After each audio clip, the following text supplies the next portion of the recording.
Ayun mga kaniski natin dyan, shoutout sa inyong lahat at salamat sa suporta nyo. At congrats sa aking ate na nagtapos ng kanyang pag-aaral sa edad na 54. So, grabe. Saludo sa iyo, Manang. At ayun guys, panoorin natin yung kanyang kwento, mga kaniski natin dyan. Jennifer, okay na? Puro na kami. Yes, sir. Sige. Sa makitaan ka na mo diri, pero I think daw di mo kami dira makitaan. Pero okay lang pati na imo sa nga tingog. Pero ikaw ang kagwapahon nimo, kitaon ni kitaon ka diri Pagkati sa amon, okay, sige. So kolehiyo na kita. Kolehiyo na kita na okay? Okay, sir. Adto ko giskwelahan sa Lagaan, sir, kay may college dito nga i-offer para gyud maka-eskwela ko college. Tapos gingan ko dito nga mutik sa ko og entrance exam.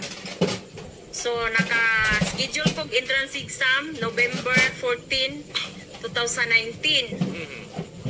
So mga 2 weeks after or 3 weeks after, i-message na ko nga nakapasar ko sa entrance exam.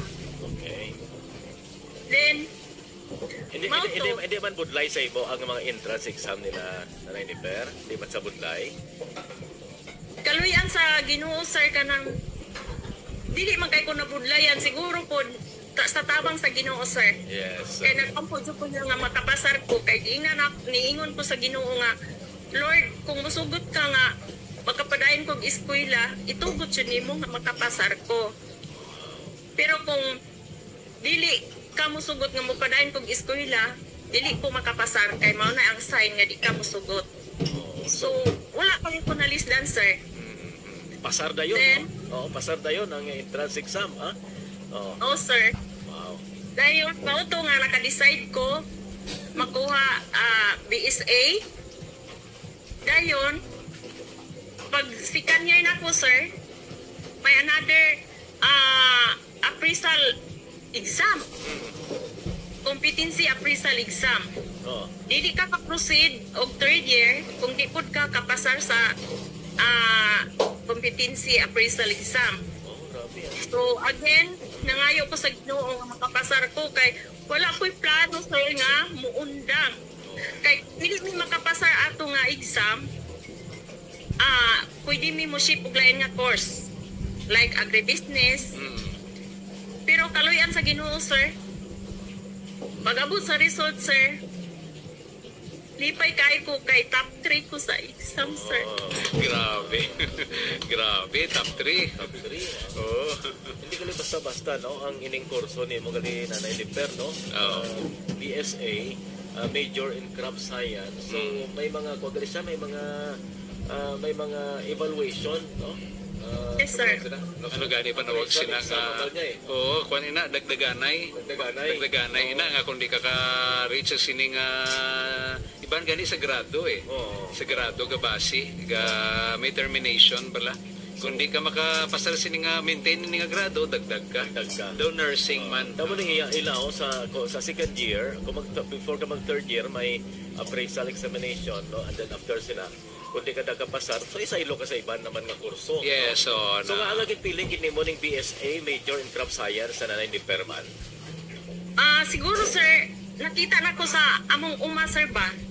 Okay. Kay farming man ang among one of the kuan kanang source sa among income.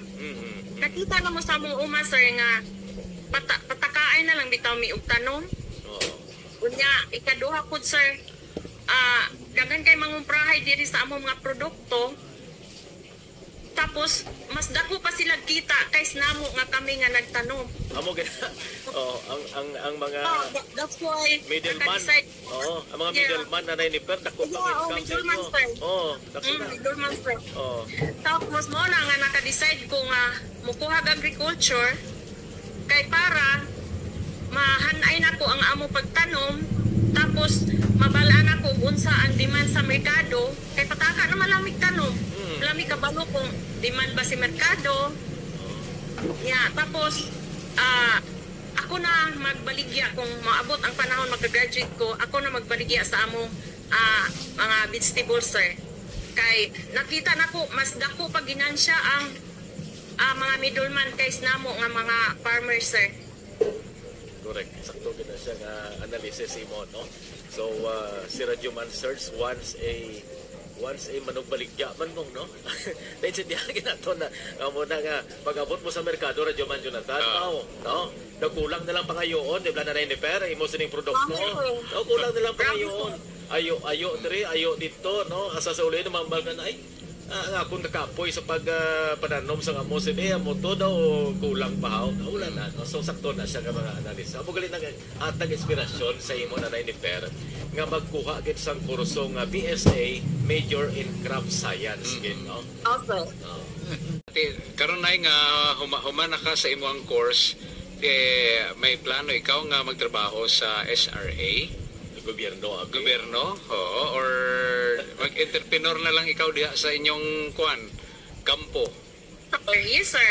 Usa po na sa akong GM, sir, nga makatrabaho ba, makatabang sa akong bana. Although ang akong mga anak nakahuman na, my eldest son, he is now working at Calatrava District Hospital as chief nurse. Ano imo sa nga eldest? Ano iyang course? Nursing, sir. Nursing. Yeah, he's now a chief nurse sa amon nga hospital diri sa Calatrava. Chief nurse. Wow. Oh, si nanay na nurse, may nurse na si nanay ni Per. Hindi basta-basta, chief nurse pa sa Calatrava District Hospital. Oo, so hindi gilig basta-basta kag ikaduwa mo nga anak. He is now working at Sisman International Shipping Company, sir, kay nakatapos man siya og BSMT sa DME College sa Sumag at Bacolod. Marine Transportation. Yes, sir. Ikatulo. Seaman. Ikaduwa. Yes, sir. Okay. Oo. Nangakong patulo, sir. Nakatapos po siya og Bachelor in Science in Criminology. Pero naa siya sa Cebu karon nag-work. Ay, okay. Pero sa... Why pa siya kasulod pulis? Wala pa, sir. Okay. Sa Cebu ga work sa Bong. So, Butchilingon nga mga bata ni nanay ni Per, mga successful na, professionals na. Ang agot yan ay, agot ninyo. Mauna na lang namong estudyante karon, sir, kanang third year college siya karon sa Santo Tomas Recoleta sa San Carlos City, taking up a Bachelor of Science in Criminology again. Ay, okay. May influence na daan, brother, ang iyang utod, ang katatlo. So may influence na diya. Munang iyang desisyon. So, Butchilingon, why nagali sang problema ni sinanay kay pala reporo na ni tanan mga so ang iyan na lang ning problemahon subong. Kay kuha na lang kung ano pa ang masunod sa iya after sang iyang pagka-professional. Actually, hindi naman ang problema kaya hindi naman sa problema sa life niya, no? So, kung nagkakot mo Radyo Man Jonathan, hindi man budlay na nailifer madako abis ang apat nga mga kabataan nga puro lalaki. Actually, sir, wala ko na budlayan sa ila. Mga buot ang mga anak ko, sir. Gani, nakahuman dyan sila eskwela bisan sa among kalisod tungod kay tutom sila sa eskwela. Din sa karon sila naga-provide sa tanan nga needs na mo sa panimalay sa among uma o akong allowance, sir, kanang di pa ko marilisan sa ako ang scholarship. Sila na tanan, sir. Gingan kami nila, sir. Mapahuay na mo ubra sa uma kay nakahuman nami nahuman na mo sa inyong obligasyon na mo. Pero ning tubag ko, sir, nga dong wala kami kahuman sa among obligasyon kay naapa kay manghud usa nga wala pa nakahuman. Ingon sila, kami na'y bahala ni baby ma. Ingon ko, dili na mo ikapasa ninyo ang among responsibilidad sa inyong manghod. Kay kaluyan sa Ginoo, abtik pa man may kusog pa may paningkamot. Pero kung tabang mo, magpasalamat yun may dako. So sila gatabang ron, akong eldest, maunay gahatag allowance sa ako ang estudyante nga kamanghuran, sir. Wow, grabe. Unsa mang imong mahatag nga message sa ato ang mga kabyanan, no, sa aton mga friends nga gusto nga subong ara sa sitwasyon nga pareho sa nga struggle ikaw nga hindi makatapos ang ilang pag-eskwela, ano ang imong mensahe bilang inspirasyon sa ila, Nay? Okay, una, akong mensahe sa mga pamatanon, labi na nga wala naka-eskwela tungod sa kalisod. Ayaw ninyo gimuang nga babag ang kalisod, nga maabot ang inyong pangandoy.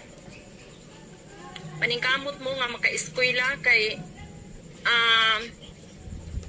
as my experience, ang education maka-change life. Kay base sa akong experience from sa akong mga anak, sir, dili man miingon nga nadato, pero nausab among kinabuhi nga nakahuman sila, kaya naa naman sila mayong trabaho, gaan pa jud nga trabaho. So mga pamatanon, ayaw mo pawala sa paglaom. Yon, mga kaniski natin dyan. Salamat sa panonood nyo ha, at hindi ko tinuloy-tuloy panood lahat at naiyak na ako. So maraming salamat kay Manang at saludo ako sa Manang. Ayun, wala na akong ibang masabi kundi grabe ang sipag mo at salamat talaga sa lagi mo ding payo sa akin. So yun, ingat ka palagi at saludo ako dalawang kamay, sir. I love you.